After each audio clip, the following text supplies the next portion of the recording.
Hey guys, welcome to Armchair Conversations, Volume 2 of the Red Hat Logs.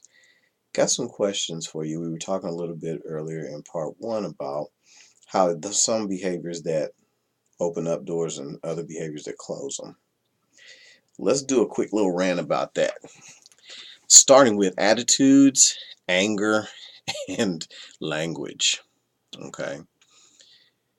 Whenever you think the idea that there are things that you do to open doors and close doors for you, or that bring things into your life or take things away, a lot of times we don't always relate it to things like attitude.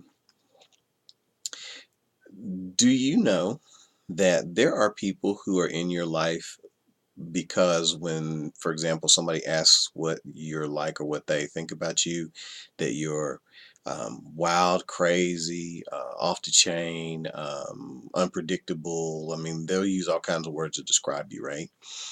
And that could have something to do with the attitude that you display when you're around people and when you are in public and even in private. And there are some people that are gravitating towards you in your life that you maybe you don't want in your life, and it might be because of those things. If you're angry all the time and you fuss and cuss and you lay your head back and you let everybody know what you think about who you think they are and what they think they did, um, you do realize you're going to attract a certain kind of person into your life. Maybe a person who likes a lot of drama, who is never satisfied, who is critical, who is cynical, who is angry. Um, and if that's not the person that you are 24/7, there are going to be times when you're not going to like that. And so you have to think about that because you draw that. You're also going to close doors on opportunities because of that. Um, if every time somebody says something to you that is not absolutely bend over, kiss your ass in your favor, you get mad and you get angry and you feel like they're purposely trying to hold you back from something, the quote unquote the man syndrome.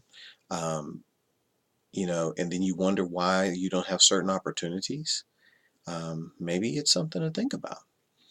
If every time that you have interactions with somebody out of your social circle or out of your race or out of your niche in life, and you think that somehow they're against you or they disapprove of you when they haven't necessarily given you a behavior that says that, could it possibly be you and not them? Could the reason why you don't have certain things in life be because of you? Could it be because if you were to talk to you the way you talk to that person, would you want to give them something? Would you want to help them? Would you want to do anything for them but tell them to piss off? Something to think about. Versus or it's just like, okay, let's say you go and you try to get a result, and because of your attitude and the aggressiveness or the anger or the resentment or the cynicism or the disbelief that you can even have it in the first place, um, get you exactly what you wish for. And then somebody comes behind you who is the same as you in maybe some other regards. Maybe they're the same race or the same niche or in your neighborhood or whatever. And they come in a different way and they get the thing that you wanted or the thing that you asked for or the results that you thought you were trying to get. What do you do about that? Do you get mad at them? Do you call them, um, forgive me for being part of the black community, but let's see, Uncle Tom, house nigga, etc. Did it ever occur to you that maybe that's not it at all? Maybe it's because if you spoke to you the way you just spoke to that person, they wouldn't help you either. Instead of being angry about the person who actually did what was required to open the door. How about you work on you instead of getting mad at them for doing what they were supposed to do?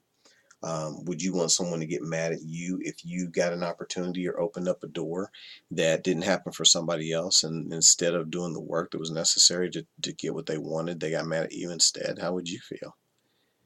Um, this one's kind of a ramble, guys, but I mean, I'm just thinking about this because I see this on a regular. People that get mad at other people for doing the work that you didn't do to get to some place. And then it's always because instead of facing you, it's always because, oh, they're lucky or they just so and so like them, or oh they got more money than me, or they got a different color than me, or they got more these certain friends than me, or whatever the hell it is. Instead of pointing the finger back at you, because I'm gonna show you something real quick. If you take your finger and point it at somebody, how many fingers are pointing back at you? Maybe that's the issue. And so I'm throwing this one out there for those people who tend to get mad at other people for doing work that you didn't do, or that you could do, but maybe you don't have the guts, or you're lazy, or you worry about um, being true to the game, whatever the hell that means. The game is to win, okay? Meaning that sometimes you have to give up some behaviors in favor of others.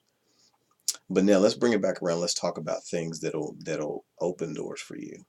Um, Start thinking about some of the behaviors that are going to open doors for you, the behaviors that are going to bring you more of the things that you want. Um, be a student, take off the hat sometimes and be a student and look at the things that others are doing that is opening doors for them. Or if you see somebody who has something that you want, even if you're not in a place yet where you feel like you can approach them and keep your cool or not get upset or feel bad about yourself, just watch. Just watch. Watch what they do. Watch what they say. Watch where they go. Okay. Watch where they don't go. Watch what they don't say. And compare. Don't compare to make yourself feel bad, but compare because you're trying to learn something. Okay. If you were out in the street and you needed to get something, you would watch how other people do it and you would do that. Why can't that be the same with successful practices? Just something to think about. If you want to open doors for yourself and they're not opening the way you are right now, instead of feeling like it's a criticism or rejection of you, maybe it's a rejection of behaviors. Maybe it's not what's necessary. It's just like you wouldn't look for the sunset running to the east. Just like you wouldn't look for the sunrise running to the west. You got to turn your butt around and look in the other direction because it's where you're trying to go. Okay, or if you were trying to get from A to B, you wouldn't get from A to B walking backwards. Okay, unless that was required. And normally it's not. Okay, you wouldn't expect to climb the steps by not picking your feet up and putting them on the next step. They're simple things, but it's the same thing about life, people. Why would you not expect that you would have to do something different than what you're doing if what you're doing ain't getting you what you want, or you aren't anywhere near what looks like success? Be willing to not feel bad, but examine your beliefs and change something so you can get where you need to go. Something to think about. So the next time that you don't get what you want and you get upset, stop and think, is this getting me closer or further from my goal? Or here's one that I really like that you should do. If I talk to me the way I'm talking to them, would I want to help me? Would I want to do for me, or would I give me what I wanted, even if it was the right thing to do? Just something to think about. Again, guys, thanks for sharing my armchair. Thanks for letting me rant. And again, if any of this makes any sense to you or you like it, subscribe, leave me some comments, do something. Okay? Appreciate you.